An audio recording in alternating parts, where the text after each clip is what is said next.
Je m'appelle Agata Gałązka, je suis polonaise de Cracovie. Je m'appelle Andrés Pérez, je viens de Bogota en Colombie. Bonjour, je m'appelle Caroline Provost, je viens du Canada, plus précisément de Montréal. Bonjour, je m'appelle Laura Vázquez, je suis colombienne, j'habite à Bogota. Je m'appelle Martina Tsilkova, je viens de Prague, de la République tchèque.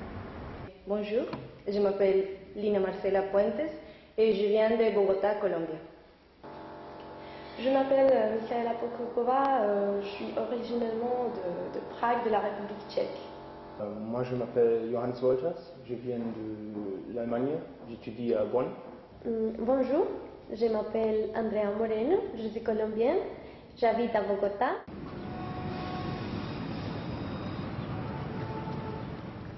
Les trams et les systèmes de transport à Bordeaux, c'est très facile et c'est accessible aussi pour les étudiants. Il y a beaucoup de personnes dans les trams, dans les premières parties donc des trams, alors c'est difficile pour accéder.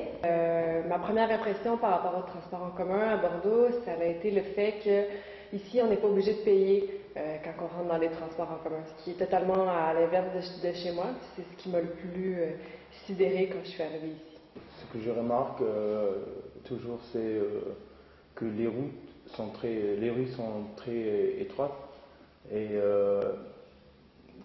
puisque je roule souvent avec un vélo, parfois c'est un peu dangereux. À part de ça, il y a beaucoup de déplacements avec le tramway et avec les vélos, ce qui est très positif. Quand je suis arrivée, ça m'a beaucoup étonnée, j'ai beaucoup apprécié le fait de l'existence d'un tram. C'est moderne, c'est joli, qui circule par les endroits les plus importants de Bordeaux. Et ça aide beaucoup à la mobilité, puis les bus articulés, en même temps que l'existence de véhicules. Et ce qui m'a marqué quand je suis arrivée ici à Bordeaux, c'était que le système de transport s'est intégré. Alors le système de vélo, aussi les bus et les trams, et ils sont tous ensemble, on peut utiliser la même carte, le même billet pour utiliser les trois systèmes de transport. Aussi, c'est qu'il y a les systèmes de vélo qui marchent très bien et que tout le monde les prend et les laisse dans les mêmes places. C'est une chose qui était vraiment innovative pour moi. Mes premières impressions quand je suis arrivée à Bordeaux, étaient très positives par rapport au système de vécu que moi j'utilise énormément et que je trouve très écologique et agréable. Après, par rapport aux impressions négatives, je trouve le système des tramways par rapport à Pessac, comme l'université est centralisée en majorité à Pessac, très mauvaise parce que les tramways sont surchargés. Il y a un problème par rapport au bus car ils ne sont pas du tout exploités, ils ne sont jamais à l'heure et ça pose des problèmes. Ce que j'aime bien à Bordeaux, c'est que beaucoup de gens utilisent des vélos pour aller au centre-ville, bien aussi aller à la maison. Et ça, c'est autre chose qu'on n'a pas à Prague, parce qu'à Prague, le terrain est totalement différent.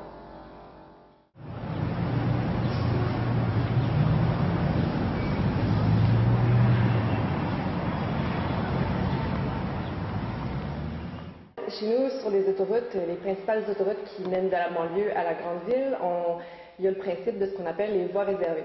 En fait, c'est des voies, c'est une troisième voie qui est réservée exclusivement aux taxis, aux bus et aux gens qui font du covoiturage, soit à 2 ou 3 personnes. Puis, c'est un système qui fonctionne très bien. En fait, c'est une des principales raisons pour laquelle, parce que moi, je réside en banlieue, au Québec. Et j'étudie dans la grande ville.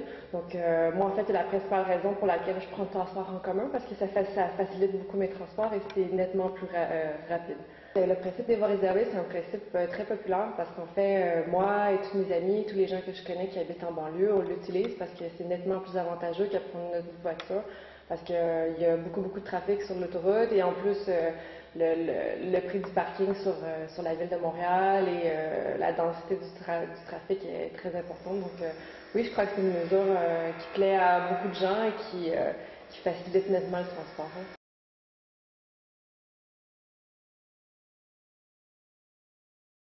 Pour tous les étudiants de l'État de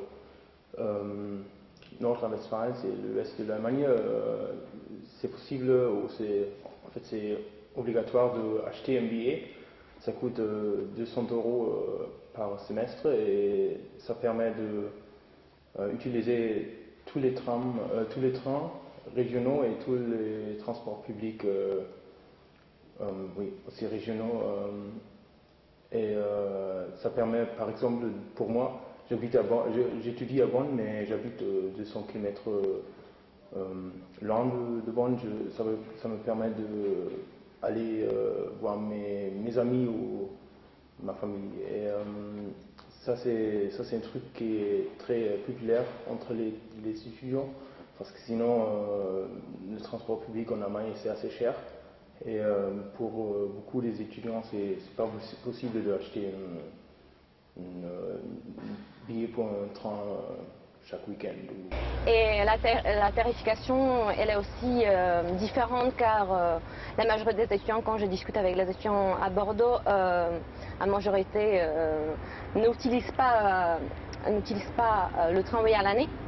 Ils l'utilisent juste pendant quelques mois et le tarif par rapport si on paye un forfait annuel ou si on prend des tickets, il y a des grosses différences. Je pense qu'on pourrait être beaucoup plus flexible et pourrait motiver plus d'étudiants à prendre le tramway par rapport aux voitures parce qu'il y a beaucoup d'étudiants, je trouve personnellement, qui prennent la voiture pour aller en cours.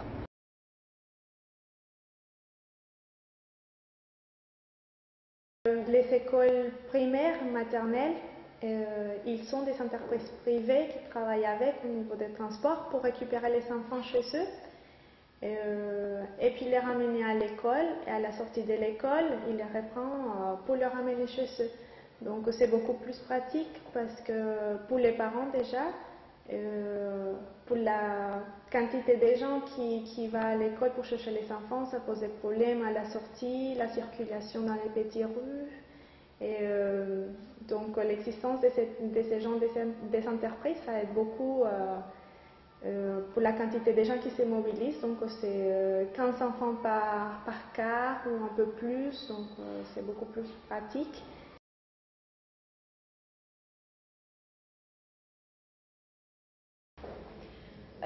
Donc à Prague, ce que la ville a créé, c'était les zones bleues. Ce sont des zones pour parking parce que les Pragoises utilisent beaucoup de voitures pour aller au travail chaque jour. Et souvent, il n'y a qu'une personne dans la voiture, donc ça fait des problèmes avec des embouteillages, il n'y a pas de place pour se garer et tout ça. Donc ils ont créé ces zones bleues qui sont payantes pour tout le monde, même pour les résidentes. Et comme ça, ils ont évité des voitures au centre-ville et les gens utilisent plus le transport urbain.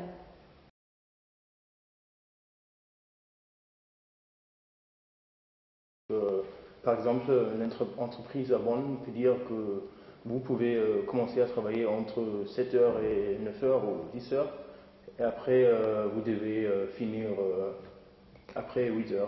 Donc si on a par exemple des enfants, on peut commencer un peu plus tard, un peu plus tôt et je trouve ça très intéressant. Par rapport à Prague, très importante, c'est que les horaires pour les écoles, mais aussi pour l'université, sont beaucoup plus flexibles. Du coup, il n'y a pas autant de monde qui se retrouve au même moment pour le départ, pour aller en cours et aussi pour sortir.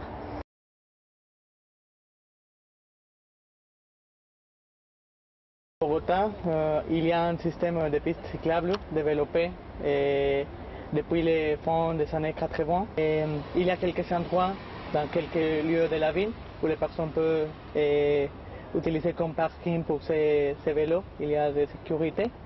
Et après prendre les bus ou les autres réseaux de transport. Et c'est très intéressant parce qu'ici à Bordeaux, si bien il y a des pistes cyclables, ici c'est dangereux parce qu'il y a surtout chez moi, dans mon quartier, il y a quelques pistes cyclables qui se partagent avec les voitures, donc ça c'est dangereux pour les personnes qui utilisent les vélos. Donc ici à Bordeaux, c'est très bon.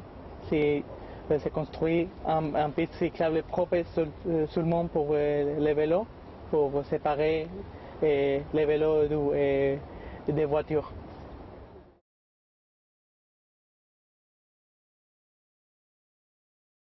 Quand on utilise le transport en commun, en fait, ça va de soi qu'en rentrant, on doit payer.